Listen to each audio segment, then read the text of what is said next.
What's up, guys? We got ourselves some cool new shirts, so we're showing them off today. I want to talk about different ways to deal with the round kick. Don't do anything yet. Boom, firing that kick in. It's such an easy shot to hit someone with, and it does a surprising amount of damage for how easy of a technique it is to throw.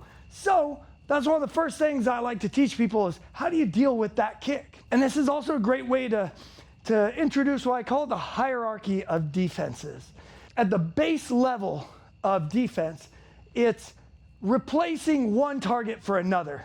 Anytime you get hit, you're taking some damage. If she throws a kick and I block it with my arm, on one hand you could say I blocked it, on another hand you could say that she landed a shot to my arm. And there's a term in Thai boxing called cracking the shell, where like, how do you block a baseball bat, right? So she'll just slam these kicks in, and at some point, getting kicked in the arm isn't that much better than getting kicked in the ribs. I'm not going to be able to use my arms, and people have gotten their arms broken from blocking kicks.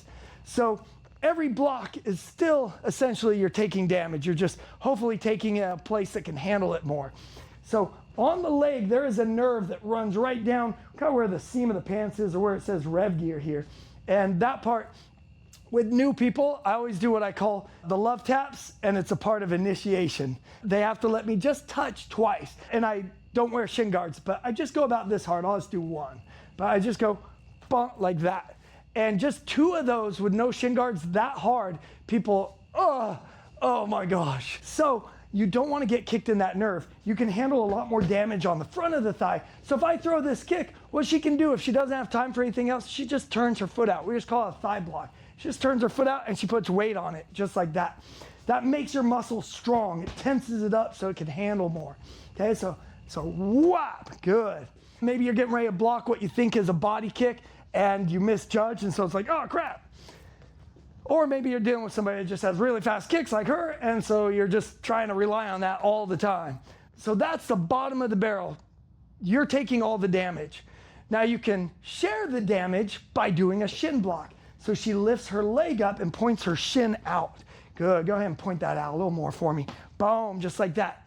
Now, when you're sharing damage, the more that you can give, it's better to give than to receive. So you're going to share the damage a bit more by, if you can, turn your knee all the way out. I call it dog peeing on fire hydrant pose. So you're gonna go there so that way my foot hits her shin.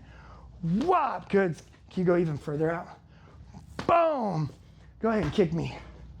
Whop. See that? Go ahead and give me that. Oh, sorry. Sorry. I'll kick you now. Boom. There we go. One more. So we go really out. Boom. Oh, there we go. So now I kick. My foot hits her shin. She gets a bruise on her shin. I get a broken foot. It's a good trade for her. Okay? So that's the next level up. And you can go shin to shin as well. But I don't do a lot of shin toughening, so I have little gentle baby shins. So I prefer, if I'm going to get any sort of bruising on my shin, I want them to deal with it on their foot. So that's level 2. Level 3 in the hierarchy of defense is you take no damage at all. So you evade. You can do a slide step, is a very common one. I like to do half of a slide step, call it a pike. I imagine I'm a marionette and the string that's sticking out my butt gets pulled back, whoop, like that, and it pulls my leg like this, so whoop, like that. So I go to kick and she pulls her leg back, whoa, just like that. What I love about that too, if you've ever gone to hit a bag and you completely miss and then you fall forward, if I'm expecting to land, even if she blocks it, I'm thinking I'm at least gonna hit something. If I miss, whoa, I end up like this, and then she gives me, then she just goes to town. So that pike, and then you just land forward with that cross. So now that's evading. The final one, and she's really good at this, is you intercept it. So if you have an inkling of what I'm going to do, and you have the time to do it, you can just intercept. One of the easiest, especially with a more Thai stance, is with the teep. So I go to kick, she just goes skudunk, like that, okay? So again, Dunk. And I've had plenty of spars with her where I feel like I'm just like marching into those kicks before I'm finally like, okay, I need to stop trying to get in. Because I go to get in, she kicks me back, and I go, okay, well, that was my chance to get back in. She doesn't lose her balance. So I just end up just going dunk, dunk, dunk. Now, Jeet Kune Do means the way of the intercepting fist. Anytime you can intercept, that's ideal. But just because that is the highest form of defense doesn't mean that's the one you should always go to. And in fact, if you don't gather the intelligence you need first to make a good assumption of what the person's gonna throw, you can find yourself in a lot of hot water because you go to intercept one thing, but they're faking you out. The counter to someone that likes to intercept is using fakes, draws. Act like you're gonna do something, draw them in, and then counter. So, interception is the highest form, but you have to gather intelligence before you can safely make the gamble. Now, there is something called Jeet Kune Do-izing techniques. So a straight up Jeet Kune Do technique as far as interception goes would be that teep, right? I go to kick, goosh. But we can Jeet Kune Do-ize that shin block. So before, she blocked with her shin, so we went shin to shin. But if she wants to be meaner about it, she points her knee out farther, and so I hit with my foot all these little bones and get a broken foot. Another thing she can do is to spike the kick. You're going to point your knee like that, and so boom, I run into that. Look up Ernesto Hoost. He did that to people all the time, okay? You spike. Let's go back to the very first one where when I kick, you thigh block, okay? Boom, good. Now back it up with that cross, and you can just hit my chest for now. Ooh, yeah, there we go. Yeah, you're gonna step out with it too. Whoa, good. The way you wanna think of it is your defense is actually the punch, and this is only there in case a piece gets through. The only thing I'd have you add to it is maybe a little bit more sideways, so that way you open your hips up for that cross. So, wah, yeah. One more time for me. Wah, good. So one of the ways I like to develop this kick defense in people is when I'm holding the mitts, we start off with anytime I throw this round kick, she's going to shin block, and then I always like to cut kick the leg. That's my favorite counter. You could do anything, but if I throw this kick, I'm up on one leg, and I'm already pushing her that way, so she might as well just ride it and take my freestanding leg. Yeah, that's it. So I go whop, wah, and I just put the pad there. But you could do anything. So I'm just holding mitts, jab, boom, cross, boom. She can choose what she wants to do when I do that.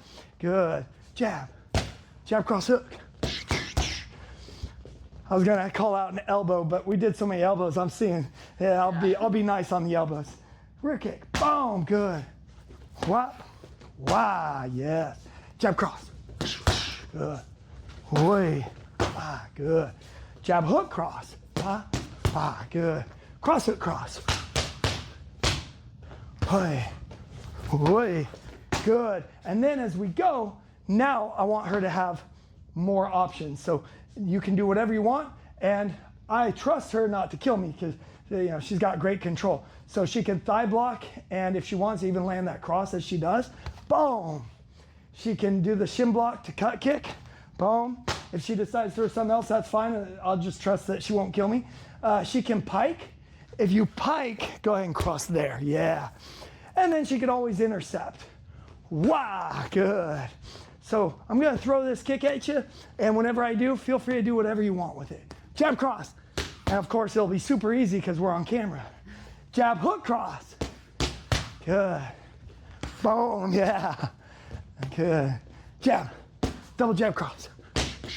Good. 10. Ba, ba, ba. Yeah, let's do that again. 10. Ba, ba, ba. Good. Jab. Jab, rear upper. Good. Way. Boom. Yeah. Good. Cross the body. Way. Cross the body, hook the head. But, hey. Way. Boom. Good. Jab, cross. Good. Cross, hook, cross. Double jab. Good. Way. Good.